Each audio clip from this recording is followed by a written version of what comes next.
오늘 기자회견 자리에서 안경환 법무장관 후보자가 직접 밝힌 내용인데요. 자, 이용주 국민의당 의원은 이 문제 어떻게 바라보고 있을까요? 바로 연결합니다. 의원님. 예, 안녕하십니까. 이용주 의원입니다. 네, 안녕하세요. 이 사안의 심각성 어느 정도라고 보고 계세요? 예, 많은 분들이 안경환 후보자께서 국가인권위원장 때 했던 여러 가지 일들 때문에 좋은 이미지를 갖고 있었던 건 사실입니다. 하지만 이후에 일어났던 여러 가지 일들이 있는데 특히 혼인신고 과정에 있었던 문제점들에 대해서는 국민들이 납득하기 어렵다라고 하고 있습니다, 지금. 예. 그럼 이게 그 부적격 사유에 해당이 된다고 보시는 겁니까? 예, 지금 특별히 이 건뿐만 아니라 네. 안경 후보자에 대해서는 여성들에 대한 인지에 문제가 있지 않냐는 논란이 있지 않습니까? 예. 반드시 그렇게 보지 않는다 하더라도 네. 이게 지금 결혼 무효 논란과 관련돼 연결지어져서 네. 많은 의혹들을 양산하고 있죠. 알겠습니다. 지금 그 한때 어떤 이야기가 나왔냐면 이게 위조 혼인 신고가 아니라 실제로는 이혼이었는데 이 헤어지는 부인의 이혼 경력을 만들어주지 않기 위해서 이렇게 한 것이다라는 그 주장이 잠깐 나온 적이 있지 않습니까? 이 문제는 다 정리가 된 건가요? 그 부분은 아직까지 법께서도 네. 정확히 말씀하지 않은 거에서 네. 적절하게 입장을 밝히는 어려우나 밝힌 그 내용 갖고만 판단해도 충분히 논란이 있고 적절치 않은 행위이지 않겠습니까? 알겠습니다. 일각에서는 이런 주장도 있습니다. 이 일이 그 안경환 후보자가 20대 중반일 때 40여 년 전에 있었던 일인데 너무 멀리 거슬러 올라가는 것 아니냐. 이런 식으로 해서 털어서 먼지 안 나는 사람이 어디 있느냐. 이런 주장도 있습니다. 어떻게 보세요? 그렇습니다. 이제 물론 20대에 젊었을 때 잘못이라고 할 수도 있으나 그 당시 아마 28살 때이고 28살 때는 성인 아니겠습니까? 충분한 성인의 나이인 것이고 그 당시 또 서울대 법대를 졸업하신 이후의 문제이기 때문에 단순한 젊은 시대의 한때 잘못으로 치부하기는 어렵다. 그렇습니다. 단순 실수라고 보기도 어렵다 이런 말씀이신가요? 그렇습니다. 알겠습니다. 자, 모 의원님 검사 출신이니까 이 문제 좀 같이 여쭤봐야 되는데 그 기자회견 후에 안경환 후보자가 기자들과 일문일답한 내용을 보면 지금 이 위조 혼인 신고는 사문서 위조 행위에 해당이 되는 거죠, 의원님? 정확히 따지면 이제 공정준서 원본 부실기재죄라고요. 아이고 복잡하네요. 혼인 호적 있죠, 호적을 잘못 만들었다 이런 취지고요. 사문서 위조보다는 사문서 위조도 포함되는 혼인 신고서를 내야 되기 때문에 혼인 신고서를 위조한 사문서 위조 그리고 도장을 위조한 사인 위조 이 정도까지 다들 해당이 되는 겁니다. 그러니까 그 기자들이 이제 어떤 점을 이제 질문을 했냐면 그럼 이게 형사 처벌이라든지 처벌 전당에서 형사 조사는 안 받았냐라고 물어봤을 때 받은 바가 없다고 대답을 했는데요. 이게 있을 수 있는 일이었던가요? 그 당시 이제 이곳을 당사자 상대방이 형사 고소를 했다고 한다면은 처벌을 받았을 것입니다. 그러니까 단순하게 이제 혼인 무효 과정에서 이게 드러나는 거 아니겠습니까? 그 당시 고소가 이루어졌으면 명백히 형사 처벌될 사항이고, 지금의 기준으로 본다고 해도 중벌을 받을 수 있는 그런 사안이었던 것은 맞습니다. 그런데 고소가 이루어지지 않았다라면 형사 사건으로 이게 접수가 돼서 조사되거나 처벌되는 그런 건 아니었다 이런 말씀이시고요. 그러지 않았습니다. 알겠습니다. 자, 이 사안에 대한 이 성격, 그다음에 심각성 우리 애청자 여러분들이 충분히 판단하실 거라고 생각을 하는데요. 또 다른 각도에서 이런 문제가 있습니다. 일단 이전부터 좀 확인차 질문을 드리겠는데요. 판결문을 볼 수 있는 기간이 언제까지예요? 한 10년 정도 됩니까? 어떻게 됩니까? 판결문은 그 당시에 남아있다고 한다면은 영구 보존 판결일 수도 있는데 이 자료가 영구 보존 판결이기는 좀 어렵지 않겠습니까? 바로 그래서 지금 그 의원님도 아마 접하셨을 것 같은데 일종의 음모론이 돌고 있는 거 알고 계시죠, 의원님? 의원실에서 어떻게 이 판결을 구했느냐라고 하고 있어서 이게 나는 봤습니다. 강도 높은 검찰 개혁과 법무부의 비검찰화를 우려한 법무부 내지 검찰 쪽에서 이거를 흘린 게 아니냐라고는 음모론 비슷한 이야기가 돌고 있는데요. 이 이야기는 어떻게 뭐라고 할까요? 사실성이라고 할까요? 어느 정도라고 판단을 해야 되는 겁니까, 의원님은? 원래 판결문 같은 것은 영구 보존을 하긴 합니다. 영구 보존을 하는데 특별한 경우에 있어서만 그걸 꺼내서 갖다 보죠. 그런데 아마도 이제 안경환 후보자가 이제 서울대 교수도 했었고 어떻게 보면 민주화 운동을 열심히 많이 한 경력들이 있어서 여러 보수 정권에서는 그런 자료를 검토해 봤을 수도 있을 겁니다. 그러면 간단히 얘기를 하면 신상조사, 뒷조사를 계속 해왔다는 이야기로 연결이 되는 거 아닙니까? 그랬을 가능성이 저는 농후하다고 봅니다. 그러면 지금 이게 공개된 데에는 신상 뒷조사한 이런 결과물이 공개가 됐다는 이야기로 연결이 될 수 있는 거거든요, 그러면? 신상 공개라기보다는 예를 들어, 네. 어떤 정권에서 안경환 후보자에 대해서 또, 인사를 하기 위해서 자료를 확보할 수 있는 여지는 있지 않습니까? 예.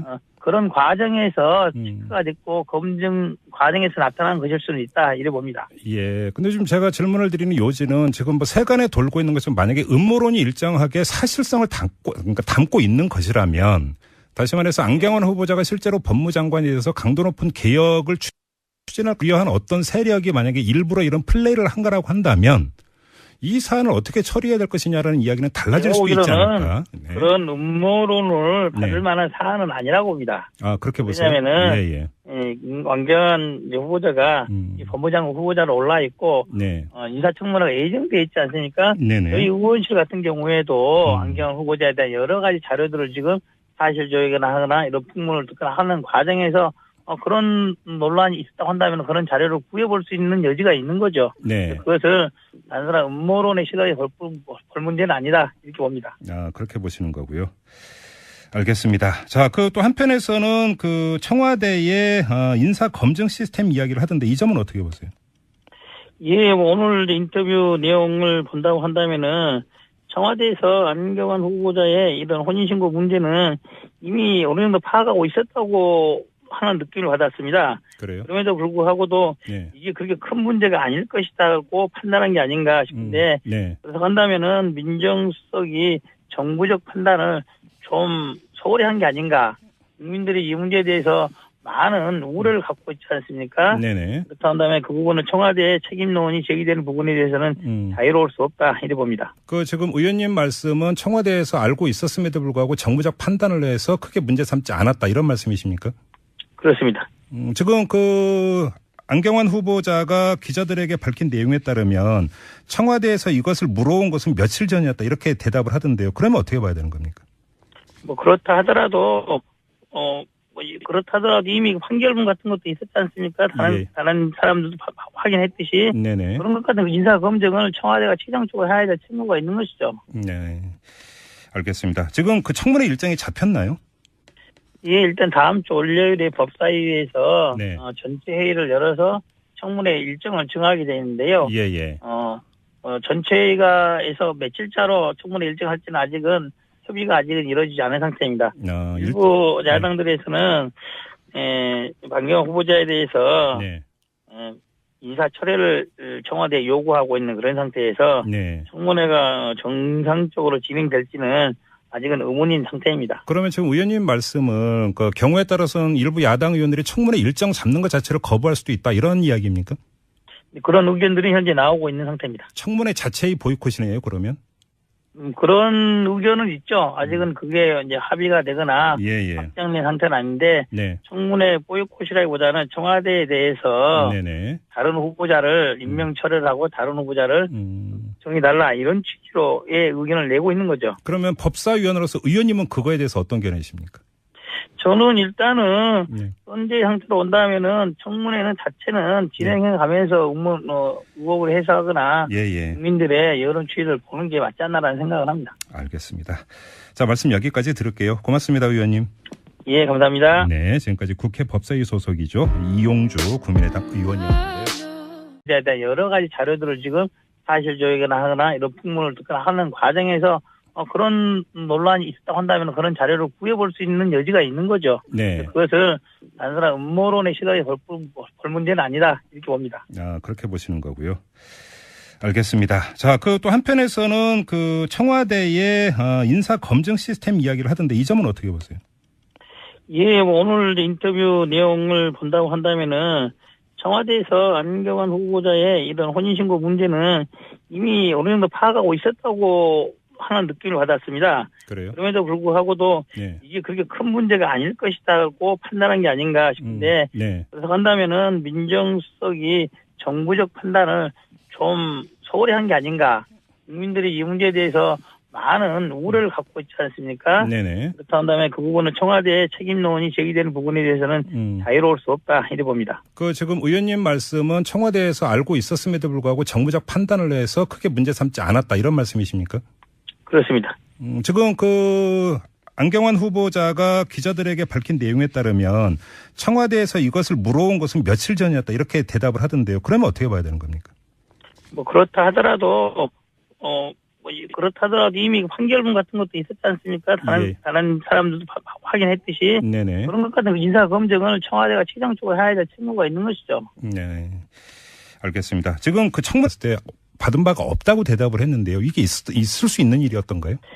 그 당시 이제 이곳을 당사자 상대방이 형사 고소를 했다고 한다면은 네. 처벌을 받았을 것입니다.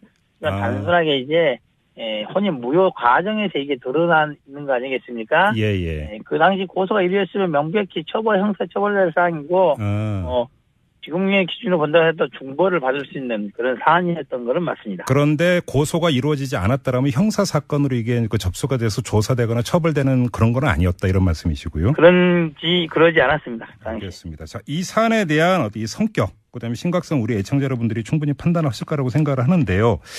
또 다른 각도에서 이런 문제가 있습니다. 일단 이전부터 좀 확인차 질문을 드리겠는데요. 판결문을 볼 수 있는 기간이 언제까지예요? 한 10년 정도 됩니까? 어떻게 됩니까?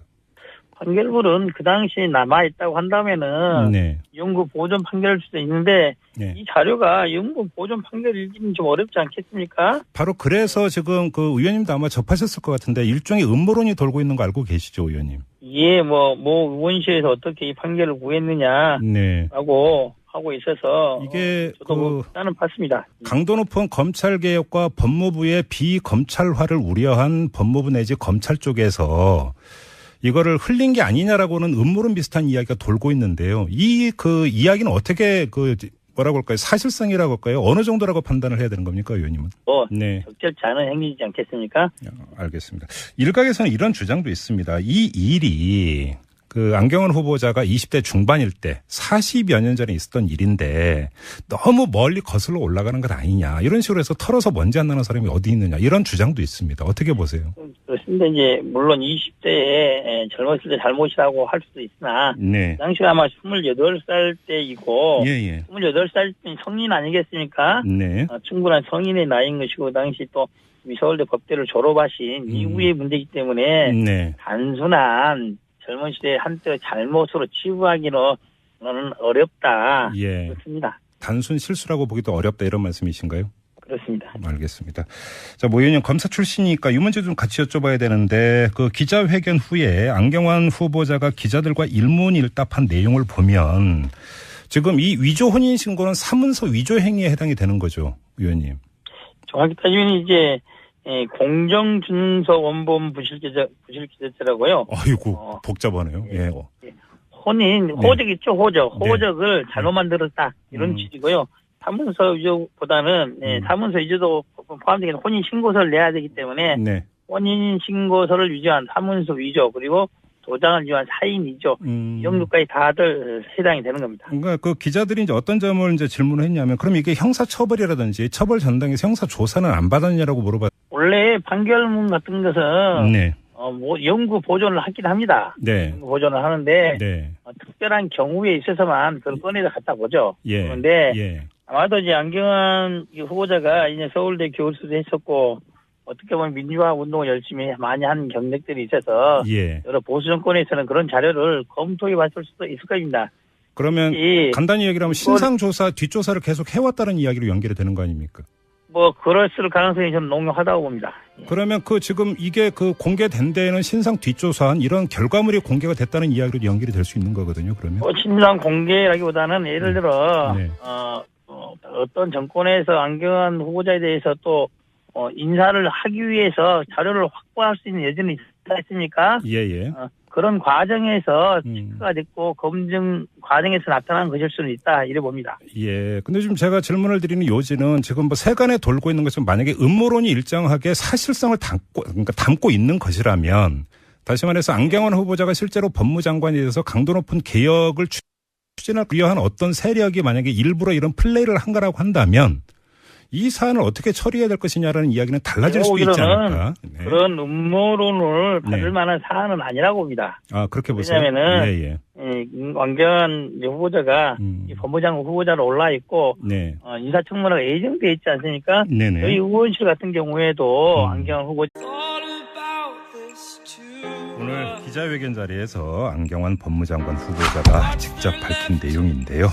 자, 이용주 국민의당 의원은 이 문제 어떻게 바라보고 있을까요? 바로 연결합니다. 의원님. 예, 안녕하십니까. 이용주 의원입니다. 네, 안녕하세요. 이 사안의 심각성 어느 정도라고 보고 계세요? 예, 많은 분들이 안경환 후보자께서 국가인권위원장 때 했던 여러 가지 일들 때문에 좋은 이미지를 갖고 있었던 건 사실입니다. 하지만 이후에 일어났던 여러 가지 일들이 있는데 특히 혼인 신고 과정에 있었던 문제점들에 대해서는 국민들이 납득하기 어렵다라고 하고 있습니다, 지금. 예. 그럼 이게 그 부적격 사유에 해당이 된다고 보시는 겁니까? 예, 지금 특별히 이 건뿐만 아니라 안경 후보자에 대해서는 여성들에 대한 인지에 문제가 있지 않냐는 논란이 있지 않습니까? 반드시 그렇게 보지 않는다 하더라도 이게 지금 결혼 무효 논란과 관련돼 연결지어져서 많은 의혹들을 양산하고 있죠. 알겠습니다. 지금 그 한때 어떤 이야기가 나왔냐면 이게 위조 혼인 신고가 아니라 실제로는 이혼이었는데 이 헤어지는 부인의 이혼 경력을 만들어주지 않기 위해서 이렇게 한 것이다라는 그 주장이 잠깐 나온 적이 있지 않습니까? 이 문제는 다 정리가 된 건가요? 그 부분은 아직까지 법께서도 정확히 말씀하지 않은 거에서 적절하게 입장을 밝히는 어려우나 밝힌 그 내용 갖고만 판단해도 충분히 논란이 있고